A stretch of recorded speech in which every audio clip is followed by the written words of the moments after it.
안녕하세요. 2024년 12월 20일 금요일 아이라스크 연구실 온라인 세미나를 진행하게 된 임수연입니다. 제가 이번에 가져온 논문은 Emotion Meter, a Multimodal Framework for Recognizing Human Emotions 라는 제목의 논문이고요. 이 논문 같은 경우에는 멀티모달을 사용을 해서 어, 인간의 감정 인식을 진행을 한 논문입니다. 그래서 이 논문 같은 경우에는 멀티모달이라는 개념의 설명을 좀 여러분한테 잘 드릴 수 있을 것 같아서 한번 갖고 와봤고요. 또 이모션 인식이라는 점이 좀 여러분이 이 논문을 보시는데 흥미를 가지고 보실 수 있도록 좀 도와드릴 수 있지 않을까 해서 이 논문을 선정을 하게 되었습니다. 그래서 이 논문의 가장 핵심 키워드 세 가지를 뽑아보자면 첫 번째는 이모션 리코그니션, 그리고 두 번째는 멀티모달, 세 번째는 딥러닝 모델로 뽑을 수 있겠습니다. 이제 각각 키워드에 따라서 좀 간단한 배경 설명을 한번 해드리고 넘어가 볼게요. 가장 첫 번째로는 감정 인식에 대해서 한번 설명을 해볼게요. 감정 인식이란 이제 익히 아시듯이 여러분이 이제 어떤 상황에서 느끼는 인간의 감정을 이제 컴퓨터가 판별할 수 있도록 하게 해주는 것인데요. 왜 하필 감정 인식이었느냐 고 물어보면 이제 사이언티픽 아메리칸이라는 굉장히 오래되고 유명한 대중과학 잡지가 있습니다. 근데 이 과학 잡지에서 이제 우리 미래의 인간의 기술에 대해서 뽑기를 우리가 인간 감정 인식을 할 수 있는 웨어러블 기술을 가질 수 있을 것인가를 뽑았다고 합니다. 그래서 유명한 대중과학 잡지에서 이런 질문을 뽑았다는 거는 사람들이 감정 인식 기술에 대해서 굉장히 많은 관심을 가진다고 볼 수 있겠죠. 네. 그두 번째로는 어, 휴먼 컴퓨터 인터페이스 기술들이 굉장히 다양하게 이루어지기 시작했습니다. 전통적인 마우스와 키보드 방식에서 벗어나서 뭐 터치도 나왔고, 목소리도 나왔고, 그래서 요거의 일환으로 이제 감정을 이용한 HCI 기술이 연구가 필요하기 때문에 이 연구를 진행을 하였다고 밝히고 있고요. 마지막으로는 현대가 되면서 현대인들이 좀 정신질환적인 문제가 좀 많이 대두되기 시작했는데 이를 좀 다루고 좀 감정 프로세싱에 대한 연구를 진행을 하기 위해서 요 감정 인식 테스트를 진행을 하였다고 저자들은 밝히고 있습니다. 두 번째로는 멀티모달에 대해서 좀 설명을 드려보겠습니다. 시작하기 앞서서 멀티모달이 뭔지에 대해서부터 좀 개념을 좀 확실하게 간단하게 설명을 한번 드려볼게요. 멀티모달을 한 줄로 설명을 하자면은 어떤 한 이벤트에 대해서 다양한 도메인의 데이터 형식으로 표현하는 것이라고 할 수 있겠습니다. 네, 이렇게 하면 아직도 좀 이해가 안 가시죠? 그래서 좀 예시를 들어볼게요. 헬로 월드라는 이벤트가 있습니다. 네, 이 이벤트는 다양하게 표현이 될 수 있어요. 제가 이렇게 목소리로 소리를 내서 헬로 월드라고 하면은 이것은 이제 음성 데이터가 되는 것이고요. 헬로 월드라고 써져 있는 이미지가 있으면은 그거는 이미지 데이터가 되는 거겠죠. 그리고 헬로 월드라고 써져 있는 텍스트 파일이 있으면 그거는 또 텍스트 데이터가 될 것입니다. 이렇게 헬로 월드라는 한 가지 이벤트에 대해서 다양한 도메인으로 표현을 할 수 있죠. 이제 이렇게 여러 개의 도메인으로 표현을 하는 것을 이제 멀티모달이라고 보시면 되겠습니다. 그래서 보다들이 이 감정 인식을 위해서 여러 개의 멀티모달을 사용하는 것은 알겠다. 그러면 어떤 멀티모달을 사용을 하는가를 좀 살펴보겠습니다. 그래서 대부분의 이전 스터디에서는 청각적이고 비주얼적인 것을 감정 인식에 사용을 하였다고 하는데요. 이 말은 즉 목소리하고 표정 인식을 사용하였다고 보시면 되겠습니다. 그러나 이 목소리와 표정에는 좀 몇 가지 한계점이 있었는데요. 가장 첫 번째로 사람들은 목소리하고 표정을 좀 자기 감정이나 상황에 따라서 이걸 좀 숨길 수 있더라, 조절을 할 수 있더라 하는 점입니다. 그리고 두 번째로는 이제 특히 비전적인 면에서 네, 컴퓨터의 성능이 안 좋으면은 인식 성능이 떨어지더라. 문제점이 있었고요. 네, 마지막으로는 이 두 가지로는 상황의 문맥적인 요소를 반영을 할 수가 없다라는 점입니다. 이게 무슨 말인고 하니 왜 우리가 좀 씁쓸한 상황에서도 미소를 짓잖아요. 근데 그 미소가 행복해서 짓는 미소냐? 그건 아니란 말이에요. 그래서 이런 식으로 좀 문맥적인 상황이 감정 인식에는 좀 필요한데 그거를 반영할 수가 없었기 때문에 저자들은 기존의 청각적이고 비주얼적인 멀티모달에서 벗어나서 이이지 뇌파를 사용한 데이터하고 아이 무브먼트 눈의 움직임을 사용한 멀티모달을 사용하여 감정인식을 진행을 하였습니다. 그래서 각각의 멀티모달에 대해서 조금 더 설명을 드려보자면 이지 같은 경우에는 이러한 뇌파를 받아들일 수 있는 전극 장치를 쓰게 되면은 어떠한 상황이나 생각을 하게 되면은 뇌에서 전파가 발생을 하잖아요. 그러면 전극들이 그 뇌파를 받아들여서 신호 시그널로 나타내게 됩니다. 그래서 요거를 가지고 이제 데이터로서 하나 사용을 할 수 있고요. 두 번째로는 이제 동공 아이 무브먼트 같은 경우에는 동공이나 깜빡임이나 동공 크기 같은 다양한 요소들이 좀 수집이 될 수 있겠죠. 그래서 이런 요소들 두 가지를 가지고 멀티모달을 진행을 하였다. 이렇게 보시면 되겠습니다. 이 두 가지 멀티모달을 사용하는 것은 좋은데, 그런데 또 근거 없이 사용을 하면 안 되잖아요. 그래서 저자들이 관련 연구로서 이제 근거를 가져오기를 두 가지 논문을 가져왔습니다. 한 가지는 이제 이 저자들의 이전 연구인데요. 이전 연구에서 저자들은 어, 히든 마르코프 모델하고 이제 이지 뇌파 시그널만을 사용을 해서 긍정적인 감정과 부정적인 감정 두 가지를 클래시피케이션하는 연구를 진행을 하였습니다. 그래서 이 연구는 감정 인식뿐만 아니라 이제 곧 이제 브레인 컴퓨터 인터페이스 이제 뇌파를 사용을 해서 컴퓨터를 이제 조종하는 그러한 분야의 연구로 좀 확대가 되었다고 소개를 하고 있고요. 두 번째로는 이제 여기 있는 논문인데요.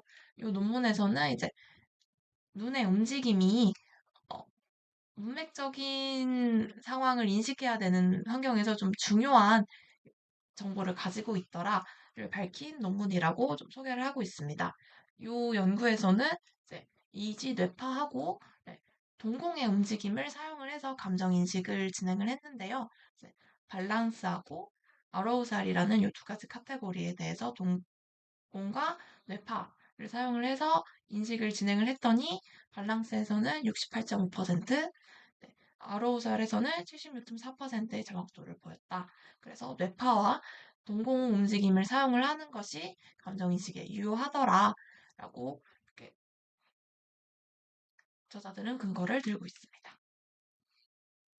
마지막으로는 딥러닝 모델에 대해서 좀 설명을 딥러닝 모델 같은 경우에는 사용해 보신 분들도 좀 많고 말도 많이 들어보셨을 텐데요. 그래서 무엇이 딥러닝 모델인가 하고 살펴보니 일단 요 세 가지 요소를 갖추고 있어야 합니다. 가장 첫 번째로는 예, 신경망으로 이루어져 있어야 하고요. 두 번째로는 여러 개의 레이어들이 겹쳐서 만들어진 계층적 구조를 가지고 있어야 하고요. 마지막으로는 모델 스스로 피처를 학습하고 찾아낼 수 있어야 한다는 점입니다. 요 마지막 요소 같은 경우에는 기존의 전통적인 머신러닝하고 딥러닝을 좀 구분짓는 좀 중요한 기준이 되는데요. 그런데 사실 이 논문에서는 CNN이나 뭐 LSTM 같은 이런 딥러닝 모델을 사용하지 않았어요. 사용하지 않았는데, 그런데 왜 이 저자들은 왜 딥러닝 모델을 사용하였냐 하고 찾아보니까 세 번째 요소를 충족하였기 때문에 아이들이 자기들의 모델은 딥러닝 모델이다. 이렇게 말을 하고 있지 않나 이렇게 생각이 됩니다. 그래서 어떤 모델을 사용하였기에 이 모델이 자체적으로 피처를 학습하는 것을 구현을 하였나 살펴보니 전통적인 머신러닝 알고리즘을 사용을 하긴 하되 이 머신러닝 알고리즘을 좀 조합을 하여서 이제 모델이 스스로 피처를 학습을 하고 거기에 역전파까지 할 수 있도록 구현을 하였습니다. 네. 그렇지만 여전히 요 요소를 충족한다고 해서 이것을 딥러닝 모델이라고 할 수 있는가에 대해서는 조금 더 생각해 볼 거리가 있겠습니다. 네.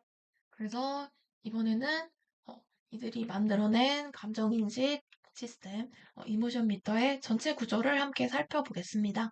일단 가장 첫 번째로 각 감정별로 각 감정을 좀 자극할 수 있는 클립들을 좀 준비를 하였다고 저자들은 밝히고 있습니다. 그래서 전극 기기하고 아이 트래킹 기기를 장착한 참가자들에게 이 클립들을 보여주면은 이 참가자들은 각각 어떠한 감정을 좀 느끼게 되겠죠? 그래서 그러면 이 하드웨어들이 EEG 센서하고 아이 트래킹 데이터들을 컴퓨터에게 전달을 하게 됩니다. 그러면 이 컴퓨터는 이 전달받은 데이터들을 모델에 넣기 위해서 각각 적절한 전처리를 거치게 되고요.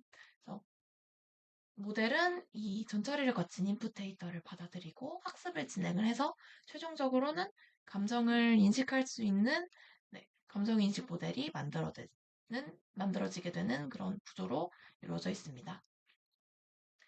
각각 단계별로 좀 더 자세하게 설명을 해 볼 텐데요. 첫 번째로는 이 감정 자극을 위한 필름을 어떻게 모았는가 여기서부터 좀 말씀을 드려. 저자들은 이전 연구를 통해 감정 자극 클립들의 중요성을 소개하고 있습니다. 명확하고 뚜렷한 감정을 느낄 수 있어야 좋은 데이터가 모이기 때문인데요. 따라서 너무 길지 않고 설명 없이 이해할 수 있을 정도로 명확하고 한 비디오당 하나의 감정만을 느낄 수 있는 그런 클립을 선정할 필요가 있었습니다. 그래서 저자들은 이 감정 자극 클립을 선정하기 위해서 168개 비디오로 구성된 시드4 데이터셋을 사용을 하였고요. 이를 이제 44명의 참가자들에게 맡겨서 행복, 슬픔, 중립, 공포의 네 가지 감정으로 라벨링을 하고 양질의 클립들을 선정하는 과정을 진행을 하였습니다. 이렇게 네 가지로 라벨링된 각 데이터는 마이너스 5에서 5까지 점수를 매겨서 충분히 그것을 보고 강한 감정을 느낄 수 있는지 판별을 하였는데요. 이때 두 가지 차원에서 평가 항목을 적용을 하였습니다. 이제 하나는 밸런스라고 해서 슬픔에서 행복까지의 범위를 담당하는 항목이었고요. 두 번째는 어로우살로 침착에서 흥분까지의 범위를 나타내는 이 평가 항목 두 가지를 선정을 하여서 마이너스에서 5까지 점수를 매겼다고 보시면 되겠습니다. 그래서 옆에 아까 보시면은 아로우살하고 밸런스 이 두 가지 차원으로 점수를 매긴 그 결과를 표현한 좌표 평면인데요. 이렇게 좌표 평면에 나타난 점수를 가지고 양질의 클립 72개를 총 선정을 하였습니다. 지금 보시면 감정별로 이렇게 군집이 만들어진 것이 보이시죠? 이렇게 각 4명의 참가자들이 매칭한 점수들이 이렇게 군집과 잘 매칭되었을 때 그때 좀 유효한 클립이라고 보았고요. 그래서 그 각 클립들이 또 2분의 길이가 넘지 않도록 너무 길지 않도록 선정을 해서 최종적으로는 좀 양질의 감정 자극을 위한 클립들을 72개 선정을 하였다. 이렇게 말씀드릴 수 있겠습니다. 이렇게 감정 자극 데이터를 구성을 한 다음으로 진짜로 모델에 넣는 인풋 데이터 구축을 진행을 하였습니다. 그래서 이 과정을 한번 같이 살펴보면 인풋 데이터의 경우에는 15명의 건강한 오른손잡이 참가자들을 선정을 하여서 수집을 진행을 하였었는데요. 여기서 8명은 여성, 7명은 남자로 성비 균형을 맞춰서 참가자들을 구성을 했으며 나이는 20대 초중반으로 구성이 되어 있었습니다. 이때 15명의 참가자들은 이제 다른 날별로 이제 3번씩 참가를 진행을 하였었는데요. 그래서 총 3일씩 진행을 해서 총 45번의 실험 데이터를 구축을 하였습니다. 그리고 여기는 옆에 보시면 이제 참가자들이 착용을 했던 하드웨어들을 좀 나타내고 있는데요. 네, 보시면 이제 안경하고 전극을 이제 머리에 달고 있는 것을 보실 수 있습니다. 네, 눈 움직임 같은 경우에는 SMIETG 아이 트래킹 글래시스를 착용을 하였고, 네, EEG 시그널은 EEG 뉴로 스캔 장비를 사용을 하였습니다. 네, 이때 EEG의 경우에는 옆에 보시는 것처럼 이렇게 머리에 총 62개의 전극을 장착을 할 수 있었는데, 네, 요본 연구에서는 편의성과 또 데이터 크기를 줄이기 위해서 62개 전부를 사용을 하는 게 아니고 여기 이렇게 동그라미 쳐진 네, 위치에만 전극을 달아서 최종적으로는 6개 전극만을 사용을 하였다고 밝히고 있습니다. 지금 보시면은 왼쪽과 오른쪽 대칭적인 위치에 전극을 착용을 한 걸 보실 수 있는데요. 이는 잔해와 운해 모두를 고려하기 위해서 이렇게 진행을 하였다고 합니다. 다음으로는 이제 수집된 데이터를 모델에 넣기 위한 전처리 과정을 한번 설명을 해보겠습니다. 요 모델 학습 같은 경우에는 두 가지 모달리티를 사용을 하였으므로 각각 데이터에 대해서 다른 전처리 과정을 거쳤는데요. 첫 번째로 눈동자 움직임은 동공의 직경을 사용을 해서 데이터를 구성을 하였습니다. 이때 샘플은 N개, 참가자는 N개로 하여서 이제 M 곱하기 N 사이즈의 매트릭스를 구성을 해서 인풋 데이터를 만들었는데요. 네, 그러나 동공 직경은 우리가 뭐 긴장 같은 그런 감정을 느낄 때 수축하거나 이완하기도 하지만 밝은 빛을 볼 때도 이완이나 수축이 일어난다는 말이에요. 그래서 이 빛에 의한 영향을 이 데이터 매트릭스에서 제거하는 과정이 필요하였습니다. 여기 옆에 보시면 그 과정을 식으로 좀 식하고 표로 좀 나타냈는데요. 이때 이 빛에 의한 영향을 제거를 하기 위해서 사용한 게 이제 PCA 분석 과정입니다.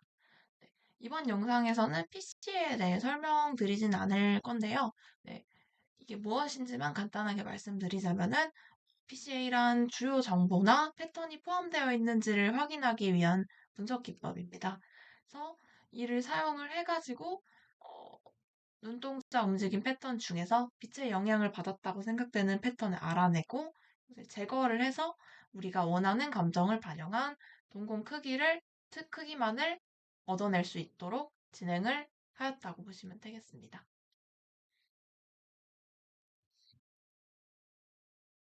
다음으로는 이제 EEG 데이터에 대한 전처리 방법을 설명을 하겠습니다. 저자들은 EEG 시그널의 값을 각각 PSD, 파워 스펙트럼 덴시티와 D, 디퍼런셜 엔트로피 이 두 가지 데이터로 변환을 해가지고 사용을 했는데요. 어, 요, 요 밑에 있는 것이 이제 각각 두 가지 변환 방법의 결과 예시입니다. 그래서 요 두 가지 방법 모두 약간 디테일적인 적은 다르지만 신호를 가공해서 특정 패턴이 나타나도록 변환한다는 공통점을 가진다고 보실 수 있겠습니다. 어, 아니고 왜 하필 이렇게 한번 변환을 거쳤느냐 하면 이는 그냥 데이터를 사용하는 것보다 이렇게 한번 데이터를 변환을 하는 것이 데이터의 중요한 특성을 극대화를 해서 모델이 조금 더 피처를 잘 잡을 수 있도록 해서 결과적으로는 모델의 성능을 높일 수 있기 때문입니다. 그래서 각각 데이터 형태에 따른 이점을 좀 살펴보자면 PSD의 경우에는 주기의 특성을 분석하고 노이즈를 제거하는데 유리한 점이 있습니다. 네, D 같은 경우에는 신목값을 분포하고 정복감의 양을 파악해서 피처를 모델이 선택하는 데 좀 도움을 주고 어, 이 피처나 특성 안에서도 그것을 좀 조정하는데 좀 유리할 수 있도록 해주는 특성이 있습니다. 그래서 이제 각 전극은 총 6개를 사용을 하였다고 앞서 말씀을 드렸는데요. 이제 이 각 전극 하나당 총 대역 값에 따라서 총 5개 대역이 존재를 했고요. 그래서 이 각 대역 5개 대역값 모두를 이제 각각 PSD와 D 형태로 변환을 해서 전처리를 거쳤다고 말씀드리겠습니다. 지금 보시는 화면은 전 처리를 마친 EEG 데이터를 시각화를 한 것인데요. 보시면 여기 위에 이렇게 6가지 플롯이 각 6개 전극에서 받아들인 신호 데이터이고요. 그래서 이 각 플롯의 요 세로축을 보시면 이건 이제 5가지 대역 폭의 값을 의미를 합니다. 그 가로로는 이제 시간에 따른 결과를 좀 보여주고 있는 것이고요. 그래서 이 플롯은 시간별로 각 대역의 값을 히트맵으로 나타낸 거라고 보시면 되겠습니다. 맨 위에 보시면 지금 이제 구간별로 나눠서 숫자가 써져 있죠. 이게 바로 이제 각 감정이 나타난 패턴들을 좀 표시를 해놓은 부분입니다. 그래서 맨 앞쪽을 보시면 이제 여기서부터 여기까지의 패턴 구간은 이제 2번 감정을 나타내고 있는 부분이고, 다음 여기 요 패턴은 이제 1번 감정을 나타내고 있는 부분이고, 이제 이런 식으로 쭉 감정별로 다른 패턴이 나타나고 있는 것을 이제 확인을 하실 수 있습니다. 그래서 이런 전처리를 갖춘 뇌파 시그널이 각 감정별로 다른 뚜렷한 패턴을 표현하는 것을 확인할 수 있겠습니다.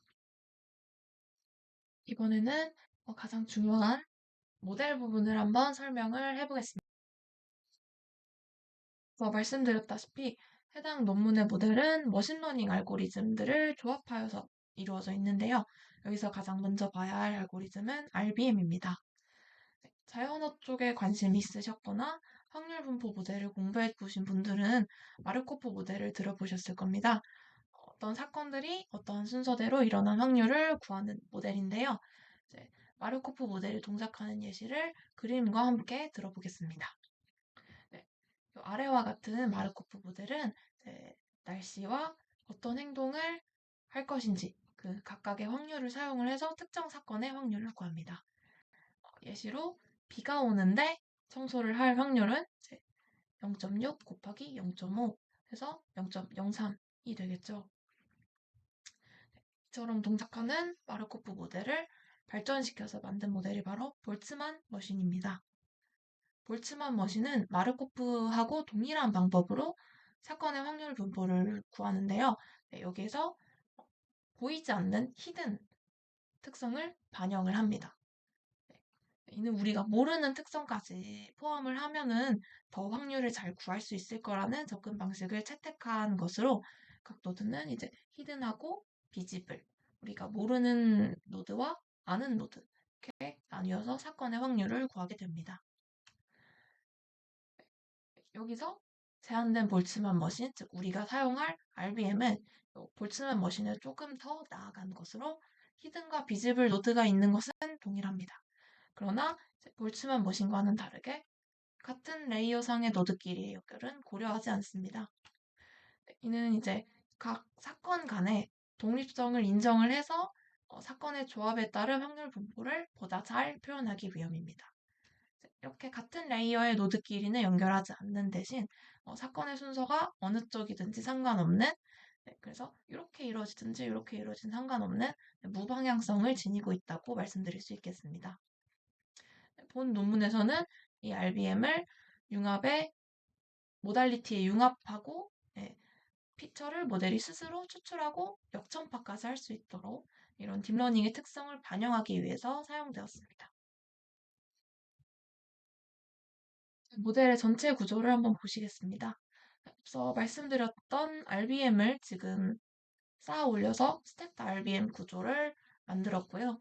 그래서 이 구조에서 피처를 학습을 하면 이를 서포트 벡터 머신 SVM에 넣어서 클래시피케이션을 진행을 합니다.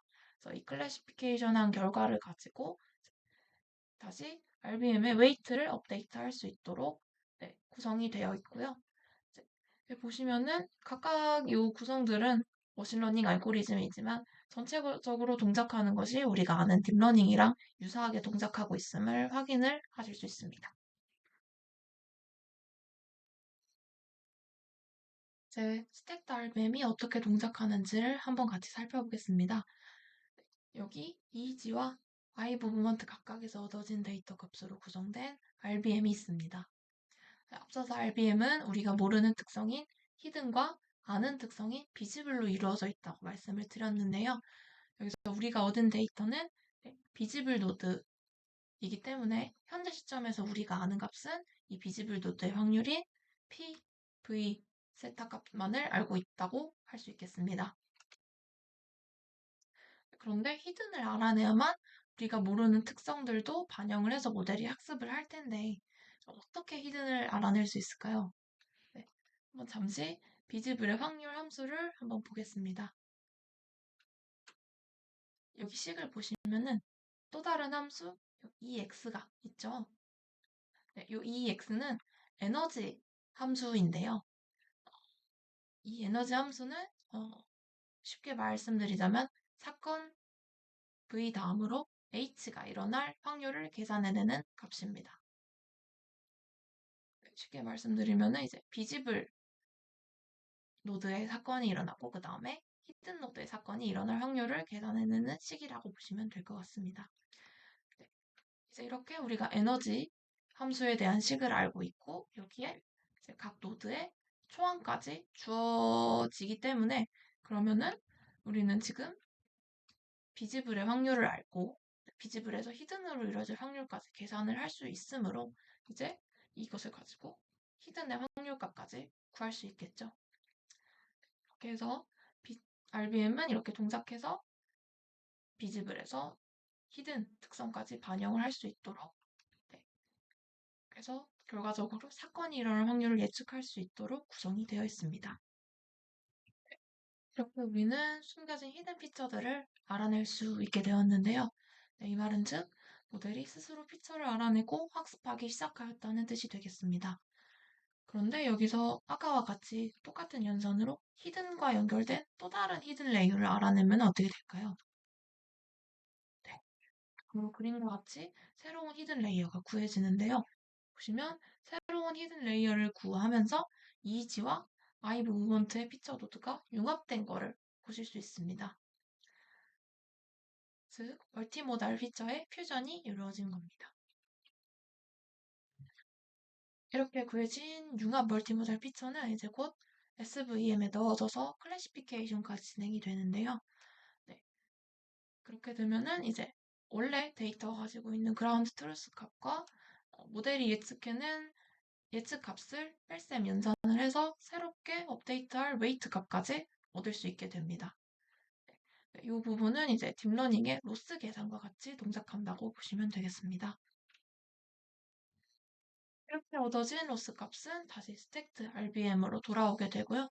이제 그러면 우리는 업데이트된 웨이트 값을 가지고 아까와 같이 연산을 하게 되는데 이번에는 새로운 비지블 노드를 구하기 위해서 연산 방향이 이루어지게 됩니다. 이렇게 얻어진 새로운 비지블 노드는 이번에는 업데이트된 웨이트 값을 가지고 다시 한번 융합된 히든 피처를 얻기 위해서 연산이 되게 됩니다. 즉, 역전파가 이루어지게 된 겁니다.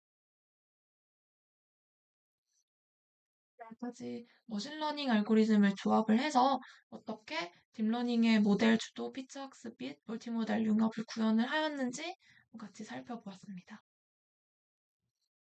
마지막으로는 실험 결과를 한번 살펴보겠습니다. 저자들은 모델의 정확도를 두 가지 측면에서 살펴보았는데요. 일단 가장 먼저 뇌파를 사용한 데이터를 기준으로 한번 살펴보았습니다. 네, 이는 저자들의 이전 연구가 뇌파를 사용을 하여서 감정 인식을 진행을 하기 때문에 가장 먼저 뇌파를 이용한 인식을 좀 우선시하여서 이렇게 따로 항목을 떼어내서 살펴보게 된 것이고요.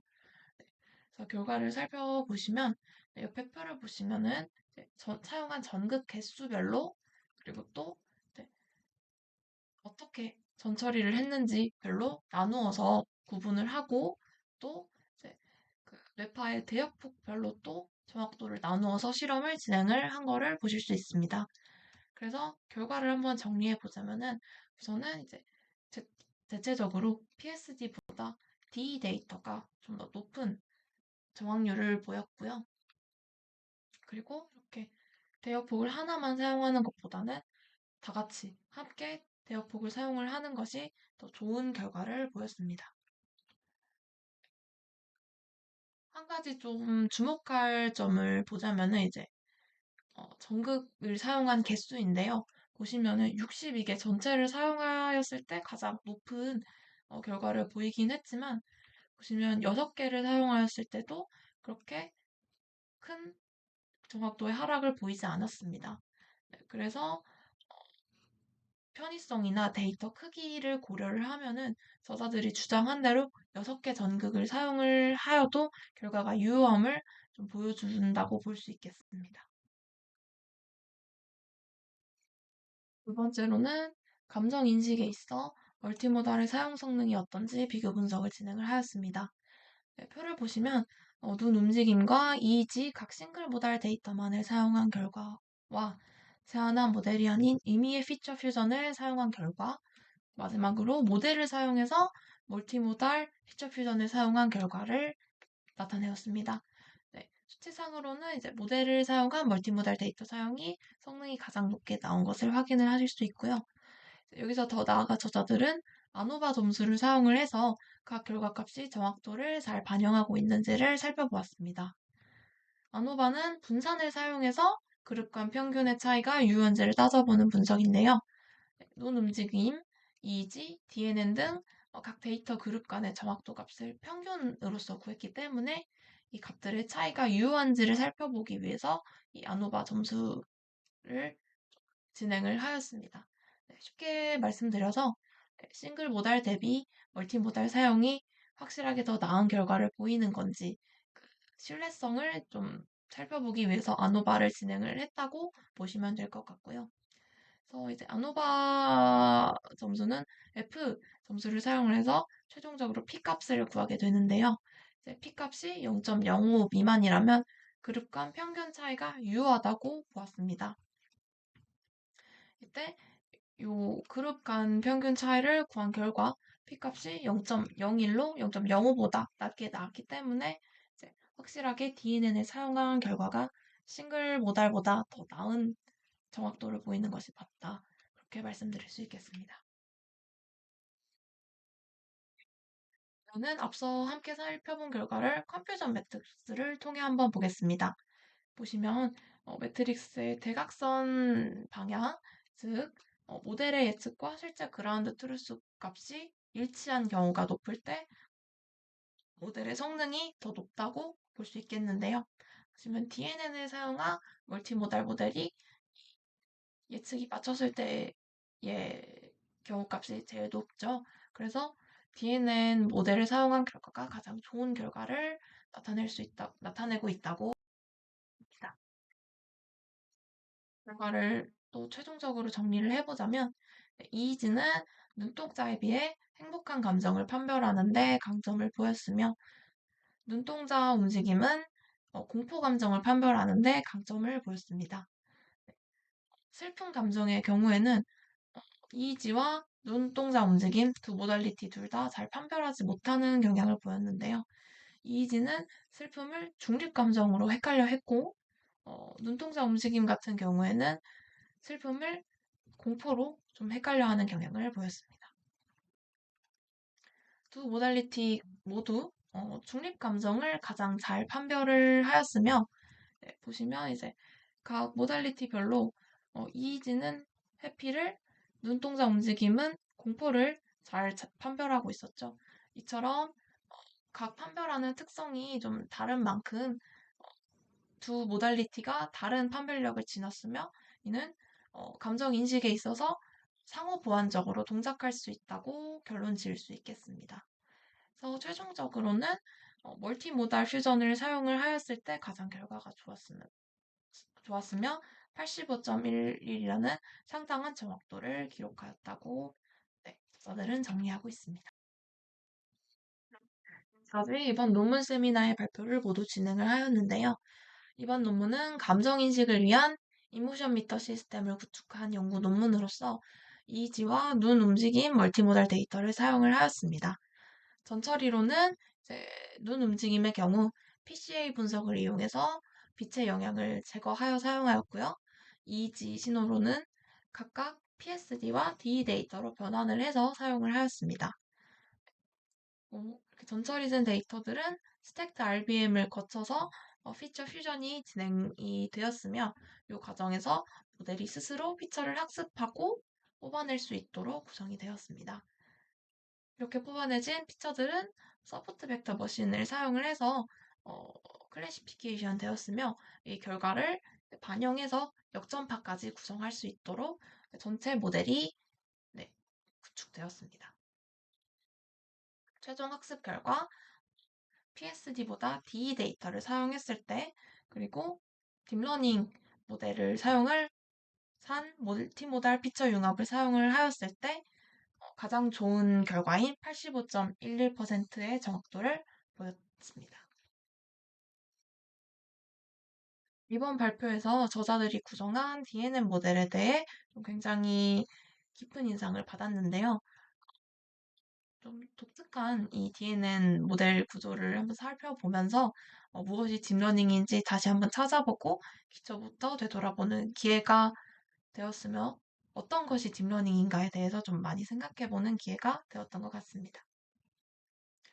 그리고 또, 왜, 어째서 하필 머신러닝 알고리즘을 사용해서 딥러닝 모델을 구성을 하였을까 생각을 해보니까 이 논문이 출판된 시기가 2019년인데요. 이때가 한창 딥러닝 인기를 얻기 시작하던 과도기였기 때문에 현재 좀 굳어진 딥러닝 모델과는 또 다른 형태로 모델을 구성하던 것이 아니었나 그렇게 생각이 됩니다. 그 외에도 저자들이 구축한 데이터셋이 좀 소규모였기 때문에 큰 데이터에서 강점을 보이는 딥러닝 모델을 피하고 머신러닝 알고리즘을 사용한 것이 아니었나 그런 생각도 한번 좀 해보았습니다. 네. 이상으로 온라인 논문 세미나를 마치겠습니다. 긴 시간 발표 들어주셔서 감사합니다.